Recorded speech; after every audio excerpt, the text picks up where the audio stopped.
2 of the real reason that we invaded Iraq, because you and I have been lied to our entire lives. In part 1, we talked about how an archaeologist discovered the ancient city of Uruk in modern-day Iraq, and then he discovered the tomb of Gilgamesh, and coincidentally, a few months after, we invaded Iraq. Well, buckle up, because this goes so much deeper than just his tomb. Now for this video, we have to go back to the days immediately following the flood, and this brings us to Genesis 10. Genesis 10 is the genealogy of Noah. Genesis 10:1 tells us that the 3 sons of Noah were Shem, Ham, and Japheth.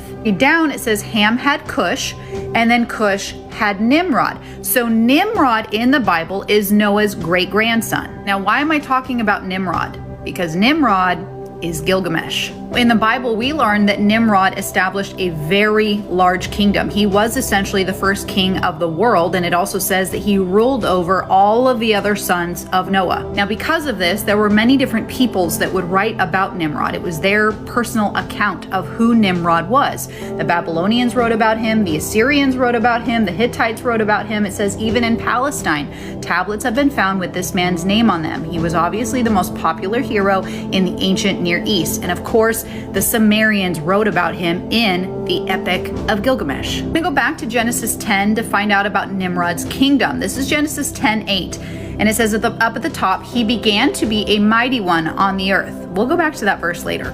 He was a mighty hunter before the Lord. Therefore it is said, like Nimrod, the mighty hunter before the Lord. Verse 10, and the beginning of his kingdom was Babel, Erech, Akkad, and Calneh in the land of Shinar, that's southern Mesopotamia.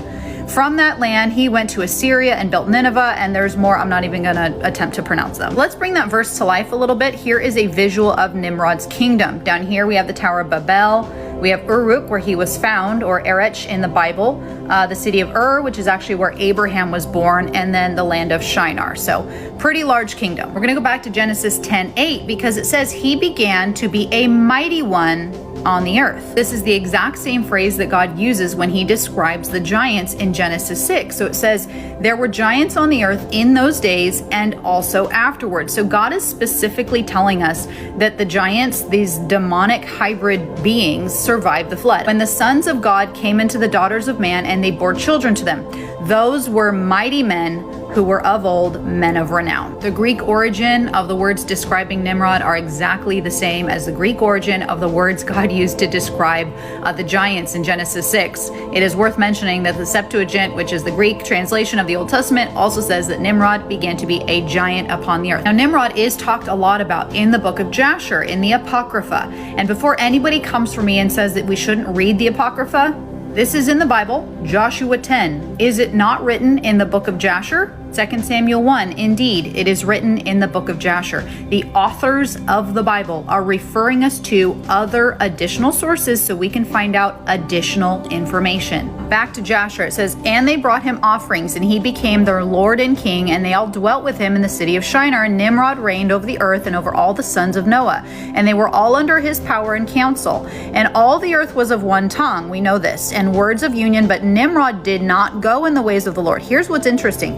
He was more wicked than all the men that were before him from the days of the flood until those days. And when you read about Nimrod, this guy was disgusting. He was wicked. He was perverted. He mated with animals all the time because he couldn't control himself. He was absolutely deplorable. Now, Nimrod actually wore the garments that Adam and Eve wore in the Garden of Eden. They were passed down to Noah, who kept them on the ark, and then he passed them down to his sons, and then obviously his sons passed them down to Nimrod. And it says here, he gave them those garments through the love for him, and Nimrod grew up, and when he was 20 years old, he put on the garments. And Nimrod became strong when he put on the garments, and God gave him might and strength, and he was a mighty hunter in the earth. Yes, he was a mighty hunter in the field, and he hunted the animals, and he built altars, and he offered the animals on them before the Lord. Now, there is no written explanation for how Nimrod became Nephilim, how he became a demonic giant. So this is my personal conclusion based upon what I've read. We know that Nimrod, when he was ruling, he did not go in the ways of the Lord. He was more wicked than all the other men. But in his early life, he was obedient to the Lord. And when he put on the garments from Adam and Eve, God gave him power and might. So I think that all just got to his head. I think as he aged, he started to abandon the Lord and he started to serve Satan. And what does Satan do? He takes everything that is God's and he twists it in his own perverse and evil way. So I think as Nimrod started to serve Satan, Satan used that power that God had given him and somehow transformed him into this Nephilim, into this demonic giant and a completely wicked, horrible, grotesque man. Now, because he was Nephilim, he had access to Nephilim technology. And this is where we get into the conversation of the Stargate, which is a demonic portal. This is where it gets kind of crazy. And I know this is going to be a lot to take in for some people, but y'all, the truth is that we live in a spiritual world. There are angels and demons all around us at all times. They're just in a different dimension than ours. So beings like Nimrod, who were almost 2/3 demon, had access to all of this demonic technology that was beyond what we could even imagine. Now, this brings us to the Ziggurat of Ur, which is located in modern day Iraq. Now, this is just an artist's depiction of what we think it might have looked like. This is what remains, and it was believed to have a Stargate buried underneath. This is pretty much what they look like. It's a portal to another dimension. And so all of the demonic rulers, in the ancient civilizations, they had access to all this. They had this technology, and God tells us this in the Bible. And so when that archaeologist found the tomb, found the city of Uruk, that's a red alert for our government because there's a lot of fallen angels that rule this world, and they are in power in our world. I'm not going to say any more than that. So when they got word of Gilgamesh or Nimrod, they knew what they were looking for. But who was in their way? Saddam Hussein, because Saddam actually thought that he was a reincarnated version of Nebuchadnezzar. In the 1980s, during the Iran-Iraq War, Saddam Hussein became obsessed with the Babylonian ruler Nebuchadnezzar. Saddam saw himself as a modern reincarnation of Nebuchadnezzar, and to prove it, he spent millions building a massive reconstruction of Babylon. In addition, he actually tried to reconstruct the Ziggurat of Ur, so that means that he had the technology to the Stargate that was known to be below. Hussein either was able to get the Stargate working or learned something important from it, and Big Daddy America got concerned. The Bush administration recognized that Hussein had some very, very valuable, relevant information concerning the ancient history of the planet, either technology or text basically confirming this, and he was going to release this to the public.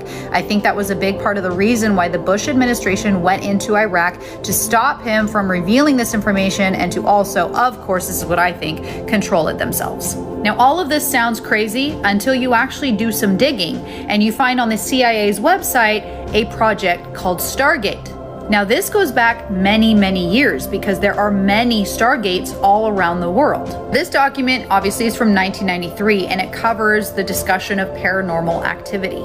The investigations described in this report involve a class of human capabilities generally referred to as parapsychological or paranormal phenomena. There are two general types, informational and energetic.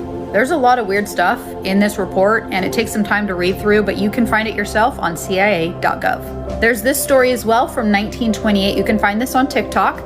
This man was digging underneath Egyptian pyramids. He found a Stargate, went through it, and he actually brought people with him. Time was different, so he thought he was gone for only like an hour, but he was gone for 3 days. So when he went through the Stargate or the portal, he actually went back in time to when the pyramids were being built, and he saw UFOs carrying the stones for the pyramids. He saw giants, he saw aliens, he saw Nephilim, he saw all of it, and he said it was beautiful and lush and green. And he actually saw conveyor belts. I mean, they had electricity, they had power, they had technology back then from demons. And there's many stories like this actually. There are Stargates all over our world because our world was inhabited by demons and demonic technology, and we have pyramids all over the world. And it is no coincidence that America, a lot, part of the Grand Canyon is closed off. A lot of national parks are closed off to the public, and it's a huge reason why we are lied to, because it goes back to the Bible. So we all know what a Stargate looks like, right? It's a portal. And we also know that our government went into Iraq and took the Stargate that was under the Ziggurat of Ur.